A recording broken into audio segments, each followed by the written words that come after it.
बिस्मिल्लाहिर्रहमानिर्रहीम। ये 2005 की बात है।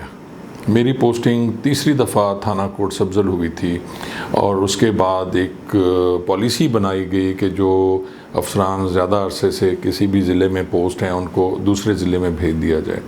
इस पॉलिसी के तहत मेरा तबादला ज़िला रहीम यार ख़ां से ज़िला भावलपुर कर दिया गया था। जैसे आपको मालूम है 2001 के इलेक्शन के बाद जो बल्दियाती इलेक्शन थे उसमें तारिक बशीर चीमा साहब ज़िली नाज़िम भावलपुर बन गए थे और रहीम यार ख़ां में आमद महमूद साहब ज़िली नाज़िम थे।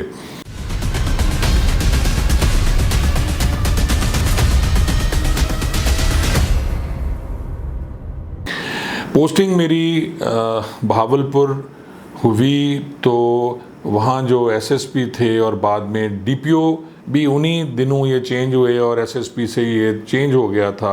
जो ओहदा था वो डीपीओ यानी डिस्ट्रिक्ट पुलिस ऑफिसर का हो गया था और पहले एसएसपी ज़िला कहलाए जाते थे जो एसएसपी तैनात होते थे और बाद में वही जो उनका रैंक था वो डिस्ट्रिक्ट पुलिस ऑफिसर में तब्दील हो गया था। जैसे डीसी को भी डीसीओ बना दिया गया था। अब मेरी पोस्टिंग भावलपुर में हुई तो उस वक्त आरिफ नवाज़ साहब एसएसपी और डीपीओ भावलपुर तैनात थे। बहुत ज़ोर था पॉलिटिकल पार्टीज़ का और ख़ास तौर पे तारिक बशीर चीमा जो पीपल्स पार्टी को छोड़कर काफ लीग में आए थे और उनका बहुत असर था। डीपीओ इवन आरपीओ साहबान जो जितने भी ज़िले में एसएचओ लगाते थे वो तारिक बशीर चीमा साहब की मर्ज़ी के बगैर नहीं लगते थे और ना ही कोई डीएसपी सर्कल में उनकी मर्ज़ी के बगैर पोस्ट होता था। मेरी पोस्टिंग कैप्टन आरिफ नवाज़ साहब ने थाना यज़मान कर दी। अब थाना यज़मान वो थाना था जहाँ बतौर असिस्टेंट सब इंस्पेक्टर में 42 दिन जेल और हवालात में गुजार चुका था और वहाँ जो वाक़या हुआ था जिसमें एक शख्स असलम डब्बा जो कत्ल नहीं हुआ था जिसे पुलिस वालों ने तशद्दुद करके नहीं मारा था उसका जवाज़ बनाकर थाने पे हमला किया गया। और ये पहले मैं अपने व्लॉग में सारी स्टोरी आप दोस्तों को सुना चुका हूँ और उसके बाद वो शख्स असलम डब्बा जो था वो ज़िंदा बरामद हो गया लेकिन वहाँ के अवाम किसी के ख़िलाफ़ कोई कार्रवाई नहीं हुई। अब मेरे लिए ये बड़ी फ़ख्र की बात थी और बड़ा एज़ाज़ था कि जिस हवालात में मुझे बंद किया गया, जिस यज़मान से मैं परेशान होकर और ख्वार होकर निकला, अब मैं वहाँ उस इलाके का एसएचओ बन के जा रहा था और ये मेरे लिए बड़ी खुशी की बात थी। लेकिन वहाँ एक परेशानी भी थी कि एसएचओ उस लेवल पे अगर उसकी दुश्मनियाँ हो या पिछली कुछ ऐसी रिवायात हों या कहानियाँ हो जो उससे मंसूब हैं और उसके जाने के बाद वो जो काम भी करता है वो छोटी छोटी बातें भी उसको डिसक्रेडिट देती हैं, बल्कि वो क्रेडिट में नहीं होती कि जी ये काम जो ये कर रहे हैं फ़लाँ दुश्मनी के चक्कर में कर रहे हैं। मैंने शाम को थाने यज़मान में जब हाज़िरी कराई और मैं अपने ऑफ़िस में बैठा ही था तो मुमताज़ जज्जा जो जैसे मैं बता चुका हूँ कि यज़मान केस में उन्होंने हमारी बड़ी हेल्प की थी और मेरा उनसे ज़ाती ताल्लुक़ था। अपने बेटे खालिद जज्जा साहब जो अभी नून लीग के एमपी रहे हैं उनके साथ मुझे मिलने आए क्योंकि मेरा उनसे ज़ाती ताल्लुक़ था और है और मैं आज भी क्लेम करता हूँ कि मुमताज़ जज्जा साहब का हम पे बहुत बड़ा एहसान था जो उन्होंने असलम डब्बे की बरामदगी के लिए मुझ पे और मेरी फैमिली पे किया था, उसे आज भी मैं मानता हूँ। वो मुझे मिलने आए और इसकी इतला फ़ौरी तौर पर तारिक बशीर चीमा साहब के जो हिमायती थे उनको हुई और उसमें बहुत से ऐसे लोग थे जो नहीं चाहते थे मैं एसएचओ लगूं, तो उन्होंने फ़ौरी तौर पर मेरी शिकायत एसएसपी भावलपुर को कर दी और एसएसपी साहब कैप्टन आरिफ नवाज़ साहब ये सारा प्रेशर जो था सियासी वो बर्दाश्त न कर सके और अभी मैं थाने पे मौजूद ही था और जाके अपनी रेजिडेंशियल एरिया जो था जहाँ एक क्वार्टर है उसको देख रहा था कि यहाँ मैंने रहायश रखनी है। तो वहाँ पहुँचा तो मुहर्रिर ने मुझे आके बताया कि सर आपका ट्रांसफ़र पुलिस लाइंस में वापस कर दिया गया। अब ये बड़ी अजीब बातें होती हैं कि जी आपकी पोस्टिंग भी हो गई और फिर सियासी तौर पे 4 घंटे में आपका ट्रांसफ़र वापस कर दिया गया, तो शर्मिंदगी तो होती है। लेकिन ये पुलिस मुलाजमीन ऐसे सियासी तबादलों का कुछ भी नहीं कर सकते क्योंकि अफसरान खुद फंसे होते हैं और उनकी पोस्टिंग ट्रांसफ़र भी इन सियासतदानों की मरहून मिन्नत होती है। मेरी तैनाती वापस पुलिस लाइंस में होगी और 10 दिन गुजर गए मैं पुलिस लाइन में था और ये दिन मैंने वापस अपने शहर अहमदपुर शर्किया में गुजारे। और एक दिन मुझे कॉल आई मियाँ इरफान साहब की। मियाँ इरफानुल्लाह मेरे बड़े मेहरबान, जैसे कि पिछले व्लॉग्स में मैं बता चुका हूँ कि वो उनके साथ मैंने बतौर ट्रैफिक सार्जेंट काम किया, मैंने सिक्योरिटी में काम किया और अब वो डीएसपी अहमदपुर शर्किया थे। तो उन्होंने मुझे कहा कि मैंने तारिक बशीर चीमा से बात की है और उन्हें राज़ी कर लिया है कि वो यजमान में तो पोस्टिंग उसकी ठीक है, आपने शिफ्ट करा दी, लेकिन ये अच्छा अफसर है, क्राइम फाइटर है, तो हमें नौशहरा जदीद के लिए जो सर्कल अहमदपुर शर्किया का है, क्रिमिनल थाना है, वहाँ उसकी पोस्टिंग करवा लें तो आपको एतराज़ नहीं है। तो तारिक बशीर चीमा साहब मान गए हैं, उन्होंने एसएसपी आरिफ नवाज साहब को कह दिया है और आपका ट्रांसफ़र 1-2 दिन में हो जाएगा। और वही हुआ कि 1 दिन के बाद मेरी पोस्टिंग थाना नौशहरा जदीद हो गई। जब मुझे इतला मिली कि मेरा तबादला थाना नौशहरा जदीद हो गया है तो मैंने फिर पहले तो मियाँ इरफानुल्लाह साहब का शुक्रिया अदा किया जो डीएसपी थे मेरे, और उसके बाद मैं यूनिफॉर्म पहन के कैप्टन आरिफ नवाज साहब के पास गया और उनसे थाने पे जाने की इजाज़त चाहती। ये एक रिवायत है कि जब आपका तबादला होता है किसी भी थाने में तो आप अपने डीपीओ को जाके सलाम करते हैं और उससे हिदायत लेते हैं और वो आपको बताते हैं कि आपने क्या करना है और कैसे चलना है। तो मैं वहाँ पहुँचा तो उन्होंने मुझे बताया एसएसपी साहब ने कि जी आपसे पहले परवेज़ बाजवा इंस्पेक्टर जो हैं उनकी पोस्टिंग थी, वो ट्रांसफ़र होके क्योंकि चले गए हैं रहीम यार ख़ान, तो अब आपकी पोस्टिंग मैंने नौशहरा की है। ये जो परवेज़ बाजवा इंस्पेक्टर हैं ये चौधरी सादिक गुजर के साथी थे, राना रियाज, परवेज़ बाजवा, और ये वही पुलिस अफसरान थे जिन्होंने काफ़ी मेहनत की चौधरी सादिक के कातलों के ढूंढने में, और इसमें दोनों की आउट ऑफ टर्न प्रमोशन हुई थी जिसमें राना रियाज और परवेज़ बाजवा भी शामिल थे। मैंने हिदायत ली एसएसपी साहब से और उनसे वादा किया कि सर मैं हमेशा से क्राइम के ख़िलाफ़ लड़ता आया हूँ और इंशाल्लाह आपको कोई शिकायत का मौका नहीं मिलेगा। और उन्होंने मुझे ये भी कहा कि सियासी तौर पर आपने किसी पार्टी से रब्ता नहीं रखना और मज़ीद जो हिदायत हैं वो अपने डीएसपी साहब से ले लेंगे। मैं भावलपुर से रवाना हुआ। पहले मैं मियाँ इरफानुल्लाह जो डीएसपी साहब हैं उनके ऑफ़िस में अहमदपुर शर्किया गया। मैं उनसे मिला, उन्हें सलाम किया और उनसे हिदायत ली और उसके बाद थाना नौशहरा अपनी हाज़िरी कराने के लिए चला गया। डीएसपी मियाँ इरफानुल्लाह साहब को मिलने के बाद मैं थाना नौशहरा के लिए रवाना हुआ। अब थाना नौशहरा जाने के लिए 2 रास्ते जाते हैं, एक तो नूरपुर नरंगा और मुबारकपुर से रास्ता जाता है जो थाना नौशहरा, और दूसरा रास्ता जाता है जी कोटला मूसे खान, और जो अहमदपुर शर्किया के दोस्त हैं और बावलपुर के रहने वाले वो बेहतर समझते हैं। और एक रास्ता अगर आप मुल्तान से आते हैं तो जलालपुर पीरवाला से भी रास्ता है जो हथेजी से होता हुआ थाना नौशहरा जदीद की तरफ आता है। अब मैं कोटला मूसे खां वाला रास्ता लेके जा रहा था और उसके साथ साथ कोटला मूसे खां से जब आप राइड लेते हैं तो नहर है, नहर की पटड़ी के साथ साथ टूटी फूटी रोड थी और मुझे वो सारा कुछ याद आ गया कि 1987 में भी मेरी पोस्टिंग थोड़े अरसे के लिए वहाँ हुई थी और चौधरी नज़ीर साहब जो वहाँ एसएचओ थे, बहुत तगड़े एसएचओ, और उनसे मैंने बहुत कुछ सीखा। और ख़ास तौर पे जो झूठी दरख्वास्तें मुद्दई देते थे वो उनके बहुत ख़िलाफ़ थे और उन्हें वो 5 जूते लगाकर उनके ख़िलाफ़ 182 का कलंदरा बना दिया करते थे, क्योंकि नौशहरा जदीद में बहुत झूठ है। यहाँ झूठी दरख्वास्तें और झूठी एफआईआर कराना, ख़ास तौर पे ज़िना और अगवा की जो एफआईआर हैं वो कराई जाती थी और इसका बहुत ज़्यादा रुझान था और रिवाज था जिसको चौधरी नज़ीर साहब ने अपनी अकल और दानिश से बहुत कंट्रोल किया हुआ था। अब मैं बात कर रहा था वहाँ के रास्तों की कि 1987 में भी जो रास्ते थे और 2005 में इतने साल गुजरने के बाद भी आज भी सियासतदान जो वहाँ के एमपीए और एमएनए सहबान थे उन्होंने इस पर कोई तवज्जो नहीं दी और वो वही सड़कें टूटी फूटी जहाँ से मैं होता हुआ थाना नौशहरा जदीद पहुँच गया। थाना नौशहरा जदीद की बिल्डिंग आज भी वैसे थी जैसे 1987 में थी, बुरी हालत थी और रिहाइश की भी कोई जगह ना थी। साथ एसएचओ के लिए एक छोटा सा घर है जो शायद किसी ज़माने में कोई सरकारी रेस्ट हाउस होता था और 2 कमरे हैं उसके और उसी में रिहाइश रखनी थी। कुछ मुलाजमीन के साइड पे क्वार्टर्स बने हुए हैं लेकिन उनकी हालत भी बहुत ख़राब थी। मैंने जैसे थाने की रूटीन होती है, रजिस्टर्स में इंदराज किया, रोज़नामचे में अपनी एंट्री की, फिर रजिस्ट्रार 16 होता है हमारा जिसमें मुलाजमीन का इंदराज किया जाता है जिनकी पोस्टिंग ट्रांसफ़र्स होती हैं।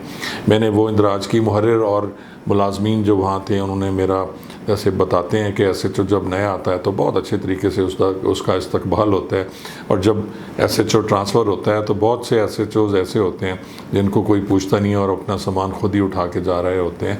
ये रिवायत है इस दुनिया की, जैसे कि आप लोग समझ सकते हैं कि आने वाले को वेलकम किया जाता है और जो जा रहा होता है उसकी कोई पूछता नहीं है। और यही पुलिस में भी और तमाम महकमों में भी यही रिवाज है जो हमारे माशरती ज़िंदगी का हिस्सा है।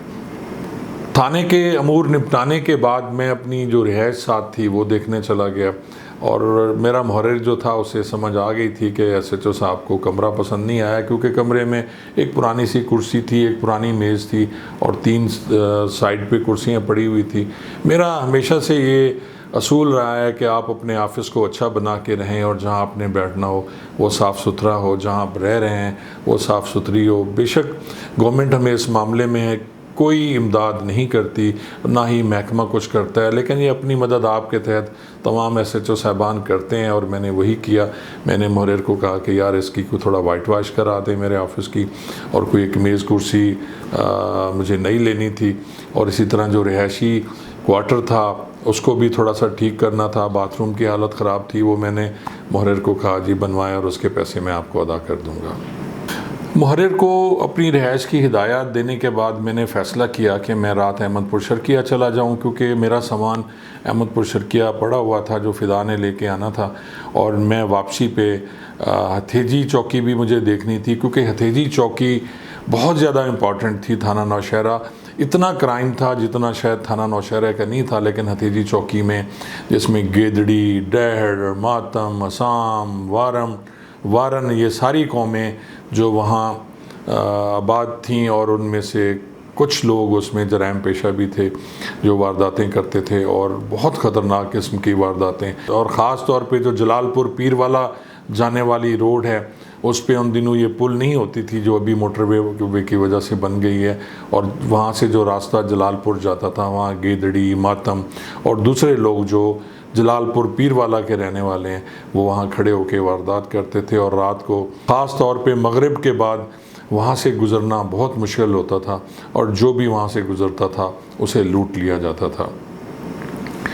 मैंने चौकी हथेजी का विज़िट किया। वहाँ Miraj Khan assistant sub inspector तैनात था। मिराज खान बहुत तगड़ा ऑफिसर है और क्राइम फाइटर है, और उसकी बहुत ज़्यादा इन्फॉर्मेशन थी। वहाँ जितने भी पुलिस मुलाजमीन लगे हुए थे बहुत तगड़े और अच्छे पुलिस मुलाजमीन थे। 2 कमरों की एक चौकी बनाई गई थी, और उसकी 4 दीवारी भी नहीं थी, छोटी छोटी 4 दीवारी थी। एक में उन्होंने अपनी रिहाइश रखी हुई थी मिराज ने, और दूसरे कमरे में ऑफिस था। मैंने वो विज़िट किया और मिराज से मैंने सारी मालूमात ली, तो उसने मुझे बताया कि आजकल जो कुछ हसाम कौम के वारदाती हैं जिसमें डडली है, छल्लू है और कुछ और नाम वो बता रहा था, ये सारे हसाम बिरादरी के हैं, वो वारदातें कर रहे हैं, और उनसे हमें बहुत ज़्यादा मोहतात रहना पड़ेगा, क्योंकि वहाँ जब भी नौशहरा में वारदात होती थी वो बहुत हीनियस किस्म की होती थी, और ख़ास तौर पे हथेजी चौकी के इलाका में।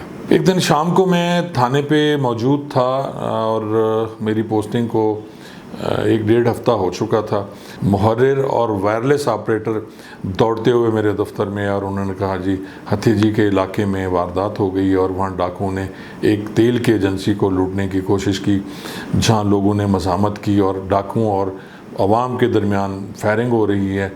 महराज असिस्टेंट सब इंस्पेक्टर जो है वो भी नफरी लेके मौके के लिए रवाना हो गया है, तो आपको इतला करनी थी। तो मैं इस इतला पर फौरी तौर पर अपनी सरकारी गाड़ी में बैठा और रवाना हो गया हथेजी की तरफ, उस इलाके में जहाँ वारदात हुई थी। अब जैसा कि पहले आपको बता चुका हूँ कि सड़कों की हालत बहुत ख़राब थी, और ऐसे मौके पे जब कहीं वारदात हो रही हो, फायरिंग हो रही हो, तो आपको इन पुरानी गाड़ियों में इन टूटी फूटी सड़कों पे मौके पे पहुंचना बहुत मुश्किल हो जाता है।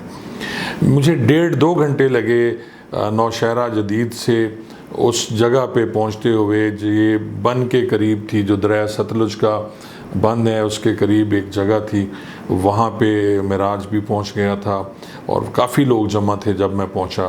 तो फायरिंग ख़त्म हो चुकी थी।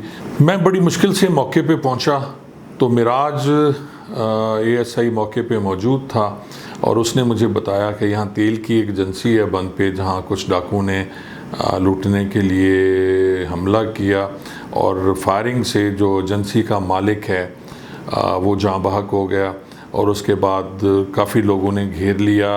डाकुओं और अवाम में मुकाबला हुआ। मिराज भी मौके पे पहुंच गया। पुलिस वालों ने भी फायरिंग की और उसके नतीजे में एक डाकू जो था वो भी वहाँ मारा गया और उसकी लाश भी वहाँ पड़ी हुई थी। बड़ा अजीब सा माहौल था जब इस किस्म की वारदात में मौके पे मुद्दई मारा जाए और जिनकी डकैती हो रही है वो कत्ल हो जाए, तो काफ़ी इश्तियाल पाया जाता है लोगों में। लेकिन मैंने वहाँ पहुँच के लोगों को कहा कि जी एक काम तो अच्छा आपने कर दिया कि आपने एक कुत्ता मार दिया, आपने एक डाकू मार दिया। और कुछ दिलासा देने के बाद जो मुश्तिल लोग थे वो खामोश हो गए और जो वहाँ जो डेड बॉडी थी उस एजेंसी के मालिक की, वो हमने एक वैगन मंगवा के रवाना कर दी, अहमदपुर शहर किया जहाँ उसका पोस्टमार्टम होना था।